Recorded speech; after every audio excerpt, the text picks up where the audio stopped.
Selamat datang di Panduan Software Toko. Untuk mendapatkan installer software Toko, kita bisa mendapatkannya di website indoaplikasi.com. Kita buka browser, misalkan Google Chrome, double klik ikonnya, ketikkan di kotak yang atas ini www.indoaplikasi.com. Enter. Nah, di sini ada beberapa pilihan software. Kali ini kita akan mencoba mendownload software Toko versi Toko 1B. Pada tombol download ini klik download. Tunggu sampai download selesai. Ini ukuran filenya 8,2 MB. Speed downloadnya 250 KB per detik. Kita tunggu sebentar.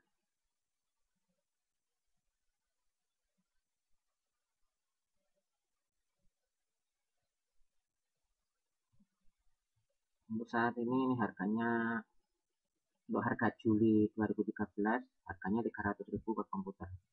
Nah, download sudah selesai. Kita buka di foldernya, kita ekstrak.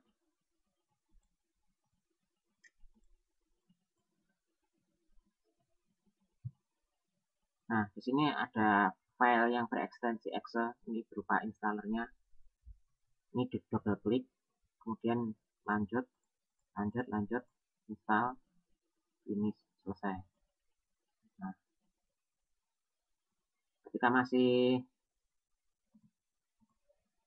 pertama kali masih default, username-nya ini master, password dikosongin, langsung klik login atau tekan enter di keyboard. Nah, jika belum beli kode aktivasi, maka ini masih muncul jendela registrasi untuk mengisikan kode registrasinya. Jadi jika Anda sudah beli, maka Anda mendapatkan kode voucher. Setelah kode voucher Anda masukkan, kemudian muncul nomor 1 ini kode voucher, nomor 2 ini kode SMS sudah otomatis ada, kemudian yang ketiga itu kode aktivasi. Setelah memasukkan kode aktivasi, klik register. Nanti kalau sudah dimasukkan kode serial nomornya, ini muncul isian kode aktivasi. Kita contohkan dulu seperti ini.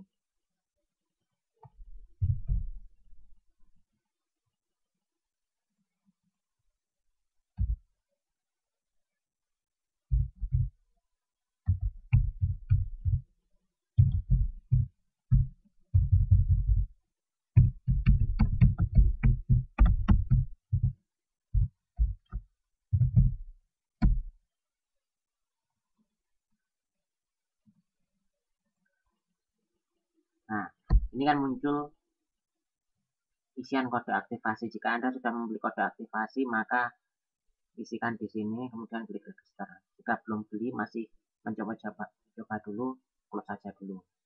Nah, di software Toko ini, untuk ini versi Toko 1B, ada tab transaksi, ada tab master. Tab master ini untuk mendata data pokok, yaitu data barang dagangan di toko atau stok barang di toko, data supplier, pelanggan. Back office ini ada menu untuk import data barang, import supplier, import pelanggan dari data Excel. Kemudian juga ada menu ekspor ke data ke Excel. Kita coba ekspor. Nah, ini ada pembuatan barcode. Nah, di sini untuk tulisan pembuatan barcode ini, jika Anda sudah registrasi, ini tulisan Indo aplikasi trial ini akan berubah menjadi kode barangnya. Jika belum beli, masih tulisan Indo aplikasi trial.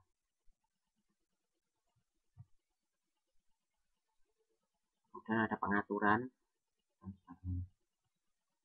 Untuk transaksi, ada bagian pembelian, penjualan, hutang, piutang, biaya, kas, dan laporan. Untuk pembelian ini kita gunakan untuk mendata ketika kita setelah mulakan atau beli dari supplier. Untuk penjualan ini kita gunakan untuk kasir penjualan di toko, untuk jika ada pelanggan beli. Hutang ini otomatis terisi ketika kita melakukan pembelian pada supplier yang pembayarannya tidak tunai. Kemudian piutang, di piutang ini datanya akan otomatis ada jika di penjualan transaksi yang kita lakukan tidak tunai. Jadi pelanggan punya hutang ke toko kita, itu itu disebut piutang. Biaya digunakan untuk mendata biaya, misalkan biaya listrik, biaya kebersihan, dan lain sebagainya. Atau mungkin jika ada pengemis, ada orang ngamen, itu dimasukkan ke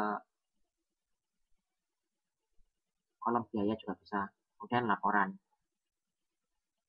Laporan ini digunakan untuk melihat data yang sudah dilakukan, misalkan laporan penjualan ini untuk melihat data penjualan, misalkan penjualan hari ini atau penjualan sebulan ini atau seminggu ini, bisa kita tentukan periodenya mulai tanggal berapa sampai tanggal berapa. Kemudian untuk melihat omset harian kasir tertentu, ini tanggalnya kita buat mulai tanggalnya tanggal sekarang sampai dengan tanggalnya kita buat sampai dengan tanggal sekarang juga. Kemudian tunai kreditnya kita set menjadi tunai, kemudian operatornya siapa yang ingin dilihat. Jadi grand totalnya sekian, nanti terlihat di sini. Nanti di uang yang diserahkan oleh kasir harus sama.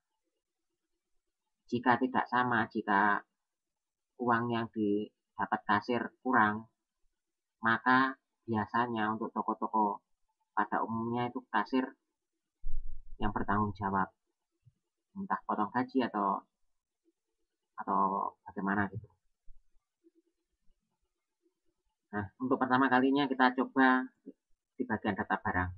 Di sini sudah ada contoh data barang, ini misalkan eskulin. Nah, jika kita tidak membutuhkan contoh ini, kita bisa menghapus melalui pengaturan. Klik tombol hapus data, kemudian klik yes. Kemudian di sini ada hapus data barang. Nah, jika tidak ingin menghapus, tidak usah. Nah, di sini kita akan memberi contoh menginput data. Untuk menginput data, kita bisa klik tombol tambah ini. Nah, di sini bisa kita ketik manual, bisa kita scan pakai barcode. Ambil saja, saya mengambil satu contoh barang. Ini adalah Gatsby Splash Color. Nah, ini mau saya masukkan ke sini dengan saya scan. Kodenya saya scan. Nah, sudah. Kemudian namanya, jika masih input pertama ini harus kita ketik manual.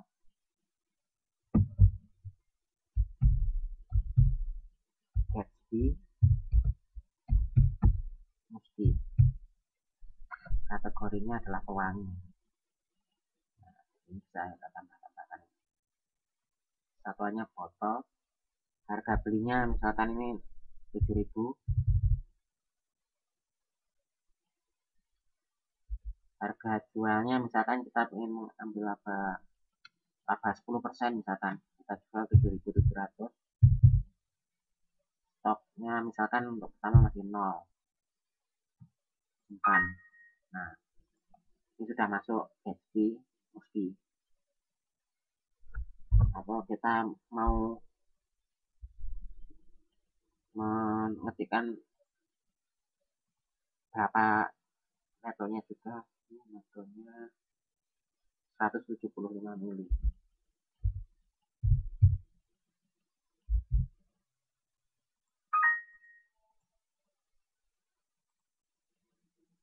Nah, misalkan data master barang untuk Gatsby kan sudah kita masukkan. Kemudian kita melakukan transaksi pembelian pada supplier, misalkan ini masuk ke pembelian, kemudian klik pembelian kasir ini. Misalkan suppliernya bisa kita isi, bisa tidak. Misalkan kita isi. Nah, ini bisa kita cari di sini, double klik atau tekan enter. Kita cari di sini Gatsby Musky, atau bisa juga kita scan. Misalkan kita pilih sini. Misalkan kita pulangkan dari supplier, misalkan 50 biji, 50 foto. Nah, harganya 7.000. Nah, total harganya adalah 350.000. Misalkan kita bayar 350. Atau kita ngutang ke supplier, jadi kita nggak kita bayar, misalkan kita contohkan saja kita masih hutang, misalkan kita kasih tempo 4 minggu. Nah, berarti jatuh tanggal sekarang kan 28 Juli 2013, maka tempo 4 minggu jadi 25 Agustus 2013. Disimpan. Bisa kita cetak, bisa tidak. Nah, kalau transaksinya tidak tunai, pembelian hutang, maka masuk ke hutang kita bertambah seperti ini. Hutangnya ini. Nah, sekarang pembelian sudah, kita lihat stok barangnya. Nah, sudah jadi 50. Tadinya kan masih 0. Kemudian sudah, kita sekarang mencontohkan bagian penjualan kasir. Klik penjualan kasir. Nah, di sini data pelanggan bisa kita isikan, bisa tidak. Misalkan ada pelanggan beli es kulin, misalkan es kulin Fride, bisa kita 100 ml, bisa kita scan, isikan belinya misalkan 5, tekan enter di import. Atau bisa juga kalau kita tidak punya scanner barcode, kita ketikkan manual di sini, misalkan ini kodenya 8993 417 21 22 60. Misalkan belinya 2, ketikkan angka 2, tekan enter. Atau bisa juga kita share, misalkan ada pelanggan beli lagi Gatsby Musky Splash Gatsby Musky, kita cari dari share ini, kita ketikkan Gatsby, enter. Nah, ini bisa kita pilih dan enter. Misalkan belinya berapa, 1 misalkan, dengan angka 1, tekan enter. Nah, kemudian pembayarannya tekan F7, ini tekan F7, maka akan fokus ke bagian pembayaran. Kita ketikkan misalkan ini totalnya kan 53.900. Anggap saja pelanggan membayar pakai uang 60.000. Ketikkan angka 60.000. 60. Uangnya sudah cukup. Bisa kita tekan enter. Kalau kita tekan enter maka akan otomatis menyimpan dan mencetak.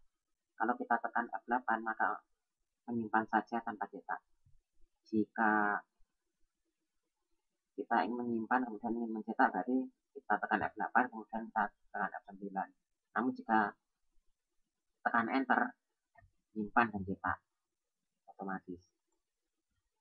Terus jika kita tekan lagi maka baru enternya bisa kita cetak ke situ.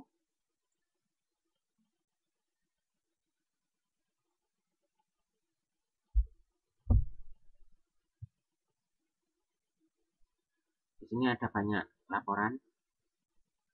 laporan penjualan. Ini berupa angka, ini contohnya. Dan totalnya hari ini adalah misalkan operator master, transaksi tunai, tanggalnya hari ini sampai hari ini. Dan totalnya itu 53.900. Berarti kasir dengan nama master ini harus menyerahkan setelah shift selesai 53.900 ditambah saldo awal. Misalkan pagi misalkan sebelum bertugas di laci kasirnya itu di cash drawernya sudah disediakan uang, misalkan saja 200.000 uang pecahan untuk uang kembalian. Nah, omsetnya hari ini kan 53.900, berarti ya uang recehan untuk kembalian tadi 200.000 tambah 53.900 ini uang harus diserahkan. Jika uang yang ketika shiftnya selesai uangnya tidak ada segitu, umumnya toko-toko itu membebankan pada kasir untuk menggantinya. Jadi kasir biasanya harus tanggung jawab biar hati-hati seperti itu. Ada juga laporan berupa bentuk grafik. Nah, bentuk grafik ini hari ini kan omsetnya 50 berapa tadi? 53.900. Nah, di sini grafiknya ini tanggal 28. Kalau sudah digunakan setiap hari, nanti mulai tanggal 1 sampai 31 ini ada grafiknya naik turun. Jadi kita bisa tahu omset naik turun omsetnya toko kita dalam sebulan. Bulan bisa kita tentukan di sini, tahunnya juga. Bisa kita copy ke clipboard, kemudian kita paste di lain, misalkan Microsoft Word atau Adobe Photoshop atau kemana gitu. Nah, di sini juga ada grafik laba penjualan. Kemudian ada grafik total jumlah transaksi penjualan. Hari ini kan masih satu transaksi, berarti ini satu. Kalau misalkan hari ini kita bisa melihat perbandingan dari hari ke hari, misalkan tanggal 1 ada 100 pembeli, tanggal 2 misalkan ada 90 pembeli, tanggal 3 misalkan ada 110 pembeli, dan sebagainya. Bisa kita banding-bandingkan. Biasanya untuk toko-toko yang sudah saya ketahui, untuk toko di kota besar, kota ya enggak kota besar, pokoknya kota, tanggal muda itu biasanya grafiknya tinggi-tinggi, ketika tanggal tua merendah. Kita bisa melihat pola seperti itu. Nah, demikianlah panduan software toko ini. Untuk mendownloadnya Anda bisa download dari website indoaplikasi.com. Kemudian untuk pembelian lisensi juga dari indoaplikasi.com. Untuk pembelian lisensi bisa Anda klik cara beli ini. Anda baca dulu semuanya, petunjuknya, harganya ini. Kemudian hubungi salah satu sales yang ada di sini. Demikian panduan software toko ini.